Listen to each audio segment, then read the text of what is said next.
27 जुलाई 1986 Sunday का दिन और मौसम के मिजाज थोड़े बिगड़े हुए लग रहे थे। आसमान बादलों से घिरा हुआ था और कभी कभी तेज हवा और बारिश की हल्की बूंदें पड़ रही थी। इस हवा में कुछ तनाव भी था क्योंकि यहाँ फिलहाल सरकार ने धारा 144 लगा रखी थी।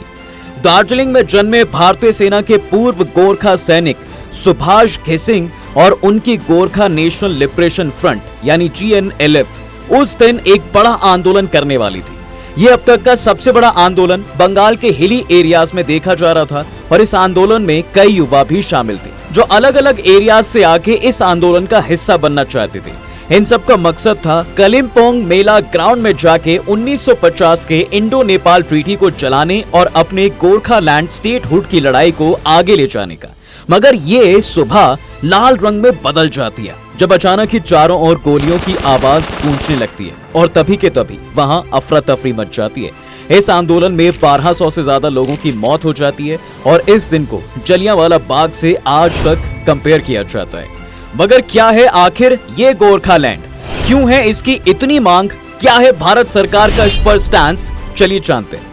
यह है भारत का मैप और इसके ईस्टर्न साइड में है वेस्ट बंगाल। लेकिन बंगाल अपने समुद्र के लिए ही नहीं बल्कि अपने हिली एरियाज के लिए भी फेमस है। इन्हीं एरियाज में आता है दार्जिलिंग, कलिम्पोंग और साथ में सटा हुआ सिक्किम। इस एरिया में ज्यादातर आपको इंडियन गोरखा कम्युनिटी और नेपाली स्पीकिंग इंडियंस की पॉपुलेशन सबसे ज्यादा नंबर्स में मिलेगी। मगर इंडियन होने के बाद भी इन लोगों को अक्सर रेसिज्म और इंफीरियर समझा जाता है, जिसकी वजह से यहाँ पिछले 116 सालों से एक मांग उठाई जा रही है और वो है गोरखा लैंड की मांग। गोरखा लैंड की मांग भारत की आजादी से पहले ही उठाई जा रही है। 1907 में एक बुद्धिजीवी क्लब दार्जिलिंग हिलमेन्स एसोसिएशन द्वारा इसकी शुरुआत की गई थी और इस क्लब की मांग थी कि दार्जिलिंग और जलपाईगुड़ी डिस्ट्रिक्ट को मिलाकर एक अलग एडमिनिस्ट्रेटिव यूनिट बनाया जाए, जिसकी गुहार मिंटो मोर्ली रिफॉर्म्स कमेटी से की गई। इसको लीड कर रहे थे सोनम ब्लंडेला और उनका ये कहना था कि दार्जिलिंग लिंग्विस्टिकली और कल्चरली बंगाल प्रोविंस से काफी अलग है, इसी वजह से उनको अपना एक स्टेट हुड चाहिए। इसके बाद भी कई दफा हिलमेन्स एसोसिएशन की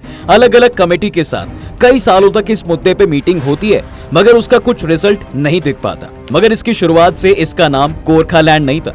6 अप्रैल 1947 को कम्युनिस्ट पार्टी द्वारा कॉन्स्टिट्यूएंट असेंबली में एक मेमोरेंडम सबमिट किया जाता है और इसी मेमोरेंडम में इसको गोरखा स्थान के नाम से बुलाया जाता है। इस गोरखा स्थान में दार्जिलिंग, कलिम्पोंग और सिक्किम को रखने की मांग की जाती है। ये गोरखा स्थान यहाँ रह रहे लोगों को इसलिए चाहिए था क्योंकि वो यहाँ पर आइडेंटिटी क्राइसिस से जूझ रहे थे।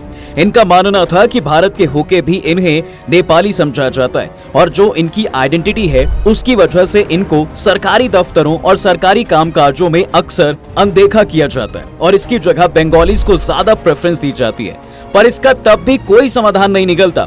इसके बाद कई दफा यह सिलसिला ऐसे ही चलता है और अलग अलग गोरखा कमेटीज सरकार से इसकी मांग करती हैं। जैसे कि 1952 में ऑल इंडिया गोरखा लीग ने बंगाल राज्य से अलग होने की मांग करते हुए तत्कालीन प्रधानमंत्री जवाहरलाल नेहरू को एक मेमोरेंडम सौंपा था। फिर 1955 में प्रेसिडेंट ऑफ डिस्ट्रिक्ट शमिक सांग दौलत दास बोखिम ने दार्जिलिंग, जलपाईगुड़ी एंड कूच बिहार डिस्ट्रिक्ट को अलग राज्य बनाने की मांग करते हुए स्टेट रीऑर्गेनाइजेशन कमेटी को एक मेमोरेंडम सबमिट किया था। 1977 से 81 के बीच बंगाल सरकार ने दार्जिलिंग और आसपास के एरियाज को मिलाकर यूनानिमस रिजोल्यूशन पास किया जिसमें creation of N autonomous district council बनाया गया। इस मामले पर विचार के लिए इस बिल को सेंट्रल गवर्नमेंट के पास भेजा गया। मंत्री इंदिरा गांधी को प्रांत परिषद से एक मेमोरेंडम मिला जिसमें एक अलग राज्य की मांग की गई थी। पर इसी बीच साल 1980 में इस मूवमेंट ने सबसे ज्यादा तूल पकड़ना स्टार्ट कर दिया और इसका नाम गोरखा स्थान से गोरखा लैंड कर दिया गया। ये बड़ी मूवमेंट एक न्यू पॉलिटिकल पार्टी द्वारा शुरू की जाती है जिन्होंने दार्जिलिंग में इसकी स्थापना अभी की थी और किसी को ये नहीं पता था कि इसके आने से पूरे दार्जिलिंग का नक्शा ही बदल जाएगा। सुभाष घिसिंग इस पार्टी को लीड कर रहे थे और इसका नाम रखा गया गोरखा नेशनल लिबरेशन फ्रंट। इनकी ही पार्टी ने गोरखा लैंड की मांग को वहां रह रहे मासेस तक फिर से पहुंचाना चालू कर दिया और इस मूवमेंट में एक बार फिर से कई सालों बाद एक ऊर्जा देखने को मिली। देखते देखते कुछ ही सालों में दार्जिलिंग और आसपास के हर एरिया में भीड़ इस मूवमेंट में काफी नंबर्स में जुड़ने लग गई। इस पार्टी को सबसे ज्यादा साथ वहां के युवाओं से मिला जिसमें लड़के लड़कियां सब बढ़ चढ़कर हिस्सा ले रहे थे। इसके बाद 1986 में जीएनएलएफ एक एजिटेशन स्टार्ट करती है जिसकी शुरुआत शांतिपूर्वक ढंग से होती है, मगर अचानक ही ये एक वायलेंट रूप ले लेती है जिसकी वजह से पूरा एरिया खून खराबों से भर जाता है। इसी बीच फोर्सेस और लोगों के बीच झड़प देखने को मिलती है जिसमें काफी सारे लोगों की मौत हो जाती है। इसके बाद दार्जिलिंग हिल्स में कई दिनों के लिए कर्फ्यू लगा दिया जाता है, मगर इस वायलेंट एजिटेशन के बाद भी गोरखालैंड तो नहीं मिल पाया। पर 1988 में जीएनएलएफ वेस्ट बंगाल गवर्नमेंट और सेंट्रल गवर्नमेंट के साथ मिलकर एक semi autonomous body Darjeeling Gorkha हिल काउंसिल के अग्रीमेंट पे साइन किए जाते हैं। इस काउंसिल को गोरखालैंड का एक ऑल्टरनेटिव के रूप में बनाया जाता है जिससे कि दार्जिलिंग की एडमिनिस्ट्रेटिव को ढंग से चलाया जा सके। इस बॉडी के चेयरमैन सुभाष घिसिंग बनाए जाते हैं और उनकी पार्टी जीएनएलएफ सेपरेट स्टेट की डिमांड को ड्रॉप कर देती है। 1988 से लेके 2008 तक सुभाष घिसिंग इसके चेयरमैन बने रहते हैं। इस काउंसिल के आने के बाद से लोगों को लगने लगा था कि अब उनके एरिया में सुधार आ पाएंगे और उनके लिए ज्यादा अपॉर्चुनिटी जनरेट हो पाएंगी, लेकिन उनको ये नहीं पता था कि इस ऑटोनॉमस बॉडी को किस तरह से लेजिस्लेटिव पावर नहीं दिए गए। अगर सीधे शब्दों में कहें तो इस काउंसिल के पास खुद से कोई डिसीजन लेने की पावर नहीं थी। देखते ही देखते 2004 आ जाता है और इस साल डीजीएचसी काउंसिल के इलेक्शंस होने को थे, मगर ये अचानक ही स्थगित कर दिए जाते हैं। बाद में पता चलता है कि सरकार ने चुनाव ना करने का फैसला किया है और new 6th schedule tribal council स्थापना होने तक सुभाष घिसिंग को इसका सोल केयरटेकर बना दिया गया। इसके बाद 2005 में जीएनएलएफ वेस्ट बंगाल की स्टेट गवर्नमेंट और सेंट्रल गवर्नमेंट एक मेमोरेंडम पे साइन करती है जिसके तहत दार्जिलिंग को 6th शेड्यूल में इंक्लूड करने की बात शुरू हुई। इस फैसले का सपोर्ट जीएनएलएफ को गोरखा की ट्राइबल कम्युनिटी से तो मिल जाता है, पर मेजॉरिटी पॉपुलेशन इस डिसीजन से नाखुश होती है क्योंकि उनको लगता है कि इससे गोरखाओं और दूसरी कम्युनिटीज में कास्ट डिफरेंसेस क्रिएट होंगे। जीएनएलएफ का सरकार के प्रति बढ़ता प्रेम और गोरखालैंड की मांग का ठंडा हो जाना उनकी पार्टी में इस बीच कई तनाव पैदा कर देता है। इसी बीच बिमल गुरुंग, जो कभी घिसिंग के भरोसेमंद सहयोगी थे, उन्होंने जीएनएलएफ से अलग होने का फैसला किया। उन्होंने गोरखा जनमुक्ति मोर्चा की स्थापना की जिसके प्रेसिडेंट वही बनते हैं। वो 6th शेड्यूल को गोरखालैंड के साथ हुआ धोखा बताते हैं और 2007 में फिर से गोरखालैंड की डिमांड को एक नई शुरुआत देते हैं। इस नई पार्टी के उभरने के बीच 2008 में सुभाष घिसिंग डीजीएचसी के चेयरमैन से रिजाइन कर देते हैं और इसके साथ ही दार्जिलिंग में उनकी लीडरशिप का अंत हो जाता है। लोगों में बढ़ रहे आक्रोश की वजह से सुभाष घिसिंग पहाड़ छोड़कर जलपाईगुड़ी में बस जाते हैं और गोरखा जनमुक्ति एक्टिविस्ट द्वारा उनके हिल्स पे आने में रोक लगा दी जाती है। 2010 आते आते गोरखालैंड की मूवमेंट फिर एक बार शुरू होती है, मगर इस बार गोरखा जनमुक्ति पार्टी वायलेंटली इस मूवमेंट को पूरे एरियाज में फैलाना चाहती थी। 10 मई 2010 को अखिल भारतीय गोरखा लीग के लीडर मदन तमंग की दिन दहाड़े हत्या कर दी जाती है और गोरखालैंड की मांग एक नया मोड़ ले लेती है। इनकी मौत गोरखा जनमुक्ति के लोगों द्वारा की जाती है, जिसके कारण दार्जिलिंग, क्लिम्पोंग और करसियांग में बंद का ऐलान कर दिया जाता है। इस वायलेंस से दार्जिलिंग की जनता कहीं ना कहीं परेशान होती दिखाई देती है और कई लोगों में गोरखा जनमुक्ति पार्टी के खिलाफ विरोध शुरू हो जाता है। मदन तमंग के फ्यूनरल के दिन काफी संख्या में भीड़ एकजुट हो जाती है और ये funeral anti Gorkha Janmukti rally में कन्वर्ट हो जाता है और बिमल गुरुंग के खिलाफ नारे लगाए जाते हैं। ऐसा पहली बार दार्जिलिंग में देखा जाता है कि लोग गोरखा जनमुक्ति के खिलाफ नारे लगा रहे थे। 23 मई 2010 को इस पार्टी के कई बड़े नेता दार्जिलिंग छोड़कर कलिम्पोंग चले जाते हैं और इसके साथ ही कई नेता इस पार्टी से रिजाइन देने लगते हैं, मगर बिमल गुरुंग फिर से दार्जिलिंग आते हैं और लोगों को भरोसा दिलाते हैं कि उनकी पार्टी द्वारा ये हत्या नहीं की गई थी।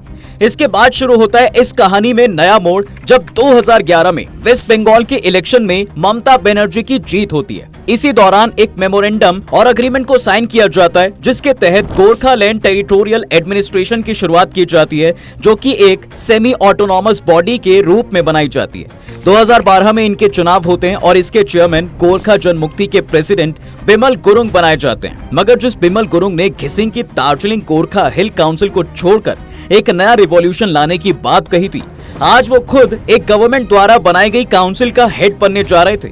लेकिन बिमल गुरुंग का कहना था कि ये एडमिनिस्ट्रेटिव बिल्कुल अलग है और इसके साथ जुड़ने से गोरखालैंड की मांग को और ज्यादा सपोर्ट मिलेगा। कई लोगों द्वारा देखा जाने लगा कि ममता बनर्जी का इन रीजनल पार्टीज के साथ उतार चढ़ाव होता रहता है, जिसकी वजह से 2013 में बिमल गुरुंग जीटीए चेयरमैनशिप से रिजाइन कर देते हैं। उनका कहना था कि जीटीए में स्टेट गवर्नमेंट का काफी इंटरफेरेंस रहता है और वो फिर से गोरखालैंड के एजुटेशन को शुरू करते हैं। 30 जुलाई 2013 को कांग्रेस वर्किंग कमेटी ने यूनानिमसली एक रिजोल्यूशन पास किया, जिसके तहत एक नई स्टेट तेलंगाना को आंध्र प्रदेश से बनाया गया। इसके चलते पूरे भारत में मांगे भड़क उठी। उनमें से मेन थी वेस्ट बंगाल में गोरखालैंड और असम में बोडोलैंड को राज्य का दर्जा देने की मांगे। इसके बाद दार्जिलिंग में बंद का ऐलान किया गया और इस बार ये शांतिपूर्वक ढंग से ही किया गया। इस मांग का अब भी कोई हल नहीं निकला और ये कुछ सालों तो यूं ही चलती रही। पर 2017 में कुछ ऐसा हुआ कि पूरा शहर फिर से 1986 की तरह हिल गया।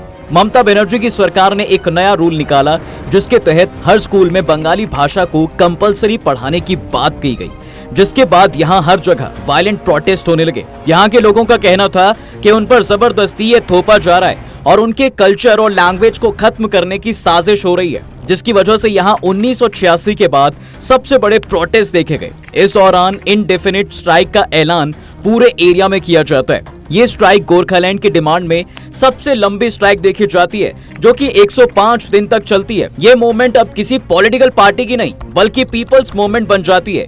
इस दौरान भी गोरखालैंड आंदोलन के समर्थकों द्वारा मास मूवमेंट्स निकाली जाती हैं। इसमें गोरखालैंड समर्थकों और सुरक्षा कर्मियों दोनों को कई चोटें आती हैं और इस विरोध प्रदर्शन में टोटल 11 लोगों की मौत हो जाती है। इस पूरे एरिया में बंद का ऐलान हो जाता है और बिमल गुरुंग के खिलाफ कई मुकदमे लगाए जाते हैं, जिसके बाद वो अंडरग्राउंड हो जाते हैं। इस एजुटेशन के बाद भी गोरखालैंड का मुद्दा ठंडा पड़ गया था। इसके बाद फिर से एक और ऑटोनॉमस बॉडी बंगाल गवर्नमेंट द्वारा बनाई जाती है, जिसको सेम गोरखालैंड टेरिटोरियल एडमिनिस्ट्रेशन के नाम से बनाया जाता है और इसके 2 नए रिप्रेजेंटेटिव बिनॉय तमंग और अनित थापा द्वारा चलाया गया। इसको लोगों ने जीटीए 2 के नाम से बुलाना स्टार्ट किया और ये आज भी चलाया जा रहा है। पर किसी रीजन से अनित थापा इनसे अलग हो गए हैं और बिनॉय तमंग तृणमूल कांग्रेस ज्वाइन कर लेते हैं और अनित थापा अपनी खुद की पार्टी भारतीय गोरखा प्रजातांत्रिक मोर्चा की शुरुआत करते हैं। अगर आज की बात करें तो गोरखालैंड का मुद्दा शांत सा दिखाई दे रहा है और बीजेपी की सरकार भी फिलहाल इस डिसीजन पर कभी भी फुली कमिटेड नहीं दिखाई दी। बीजेपी ने कई बार अपनी मैनिफेस्टोज में यहाँ रह रहे लोगों को शेड्यूल ट्राइब्स का दर्जा देने की बात कही, मगर फुल स्टेट हुड का कॉन्फर्मेशन पे उसने भी आज तक कभी हामी नहीं भरी। अब देखना ये होगा कि अगर 2024 में बीजेपी की सरकार आती है तो वो दार्जिलिंग में कुछ बदलाव ला पाएगी या नहीं। तो ये थी दोस्तों गोरखालैंड की कहानी। अब देखना यह है कि क्या सच में दार्जिलिंग के लोगों को गोरखालैंड स्टेट मिल पाएगी। आपको क्या लगता है, गोरखालैंड बनना चाहिए या नहीं? कमेंट सेक्शन में जरूर बताएं। तब तक के लिए हम आपसे विदा लेते हैं। जल्द हाजिर होंगे एक नए इंटरेस्टिंग टॉपिक के साथ। अगर ये वीडियो पसंद आए तो इसे अपने दोस्तों के साथ शेयर कर दें और हाँ, वीडियो को लाइक करना ना भूलें। अगर आपने हमारे चैनल को अभी तक सब्सक्राइब नहीं किया है तो वो भी कर दें। साथ ही बेल आइकॉन प्रेस करना बिल्कुल ना भूलें ताकि हमारी वीडियो आप तक जल्द से जल्द पहुंच सके।